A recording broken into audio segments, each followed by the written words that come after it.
সন্ত্রাসী হামলায় অল্পের জন্য প্রাণে বেঁচে গেলেন সাবেক মার্কিন প্রেসিডেন্ট ও আসন্ন নির্বাচনে রিপাবলিকান প্রার্থী ডোনাল্ড ট্রাম্প।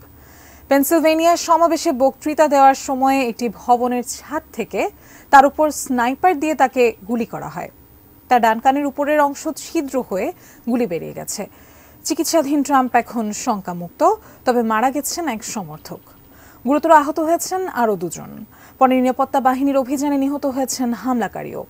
হামলার নিন্দা জানিয়েছেন ইলন মাস্ক, প্রেসিডেন্ট জো বাইডেনও নিন্দা জানিয়েছেন। বিস্তারিত শাওন মাহফুজের প্রতিবেদনে।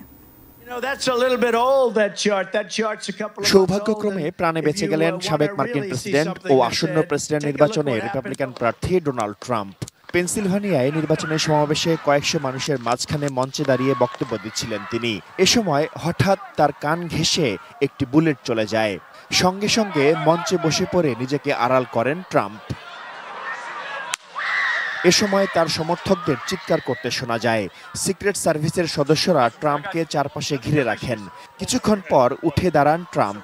এ সময় তার কান ও গাল বেয়ে রক্ত পড়তে দেখা যায়। হাত নেড়ে সমর্থকদের নিজের বেঁচে থাকার কথা জানান দৃঢ়চেতা ট্রাম্প। পরিস্থিতি আরও জটিল হওয়ার আগেই তাকে দ্রুত পাশের একটি গাড়িতে নিয়ে যান সিক্রেট সার্ভিসের সদস্যরা। ওই গাড়িতে তাকে প্রাথমিক চিকিৎসা দিয়ে হাসপাতালে নেওয়া হয়। হামলার ঘটনায় ট্রাম্পের কানের উপরের অংশ ছিদ্র হয়ে গুলি বেরিয়ে গেছে। এক্স বার্তায় তিনি জানান, অনেক রক্তক্ষরণ হয়েছে, আপাতত তিনি ভালো আছেন। সৃষ্টিকর্তা আমেরিকার প্রতি আশীর্বাদ বর্ষণ করুন। একজন প্রত্যক্ষদর্শী জানিয়েছেন, ট্রাম্প মঞ্চে ওঠার কিছুক্ষণ পরেই পাশের একটি ভবনের ছাদে ওঠেন সন্দেহভাজন হামলাকারী। তার হাতে একটি রাইফেল ছিল। তার ছোড়া গুলিতে এক সমর্থক নিহত হয়েছেন। গুরুতর আহত হয়েছেন আরও দুজন। পরে নিরাপত্তা বাহিনীর অভিযানে হামলাকারীও নিহত হন। এদিকে ট্রাম্পের ওপর হামলার ঘটনার নিন্দা জানিয়েছেন মার্কিন প্রেসিডেন্ট জো বাইডেন। এক বিবৃতিতে তিনি বলেছেন, পেনসিলভানিয়ার সহিংসতার ঘটনায় সবার নিন্দা জানানো উচিত। বাইডেন আরও বলেছেন, হামলা সম্পর্কে তাকে বিস্তারিত জানানো হয়েছে।